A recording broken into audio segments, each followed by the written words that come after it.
जलेश्वर में पूर्णांग ADJ court खोलने ओडिशा सरकार देले निर्देश। ओडिशा सरकार को धन्यवाद जनइले जलेश्वर वकील संघ। जलेश्वर में पूर्णांग एडिशनल जस्टिस जज एडीजे कोर्ट खोलने सरकारी भाव विज्ञप्ति प्रकाश पाई। माननीय हाइकोर्ट पत्र संख्या 2094/10/2020 मूले जलेश्वर में एडिशनल जस्टिस जज एडीजे कोर्ट खोलने ओडिशा सरकार को जनइथिले। तेणु ओडिशा सरकार आईन विभाग गत 22 तारिख में 1/21/2019 1074 नंबर रे चिठी आधार में विज्ञप्ति प्रकाश करछंती। गत दशंधि धरी जलेश्वर में एडीजे कोर्ट खोलने जलेश्वर वकील संघ पक्षर दाबी हो आसुथिला। देवकांत रास्त संपादक जलेश्वर वकील संघ।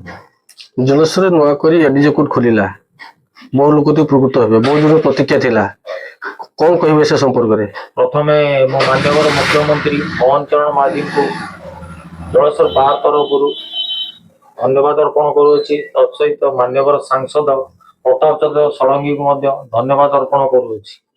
जलेश्वर रे एडीजे कोर्ट पई बहुत दिन दाबी थिला जो द्वारा सन 2020 मसीह माननीय उच्च न्यायालय जलेश्वर कोर्ट रे नुआ एडीजे कोर्ट पई ओडिशा सरकार को चिठी प्रदान करथिले स्थापन पई एवं ओडिशा सरकार 2024 मसीहा जुलाई 22 तारिख रे एडीजे कोर्ट स्थापन निमंते अनुमति प्रदान करछंती।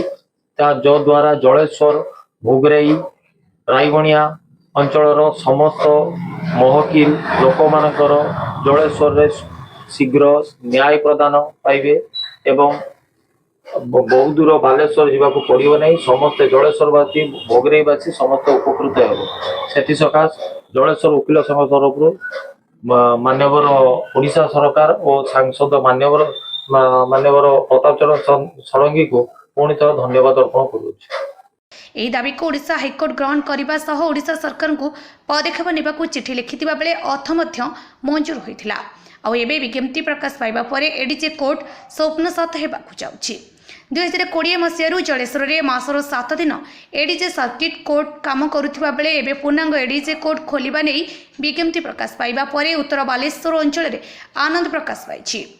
पूर्णांग एडीजे कोर्ट खोलिबा परे सर्वोच्च दफा थिबा समस्त मामला एनडीपीएस मामला एमवी एक्सीडेंटल क्लेम मामला विद्युत विभागीय आदि मामला विचार हो पारिबो। फଳରେ जलेश्वर रायवणिया कर्मदह भोगराई और तालसरी सामुद्रिक थाना इलाकार अधिवासी उपकृत हो पारिबे।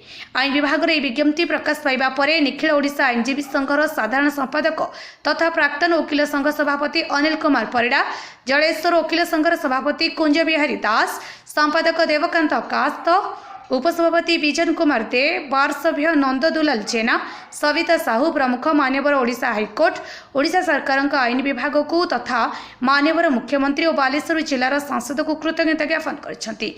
केवल जलेश्वर नुहे समग्र राज्य में 15टी एडीजे कोर्ट खोलिबा नै विज्ञप्ति प्रकाश पाइछि। सेथिमध्यरु बालेश्वर जिले में जलेश्वर समेत नीलगिरी सोर और बालेश्वर हेडक्वार्टर मध्य रहिछि। मु कुंजबिहारी दास सभापति जलेश्वर वकील संघ। बहुत दिन प्रतीक्षा पर जलेश्वर एडीजे कोर्ट खोलला कौन कहबे से संपर्क रे।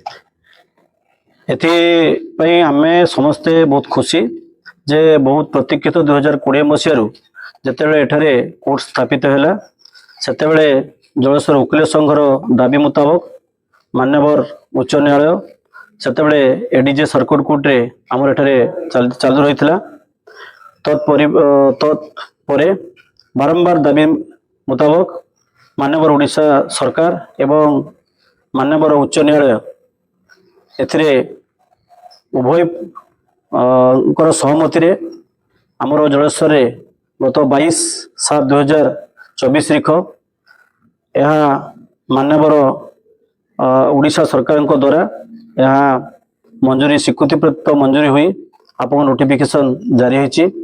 एथिपाई मु ओडिशार मुख्य न्यायाधीश श्रीयुक्त चक्रधर शरण सिंह महोदय को एवं समस्त विचार विभाग अधिकारी तत्सहित ओडिशा सरकार मान्यवर मुख्यमंत्री एवं आईन मंत्री एवं मान्यवर सांसद बालेश्वर को धन्यवाद एवं कृतज्ञता ज्ञापन करुछु।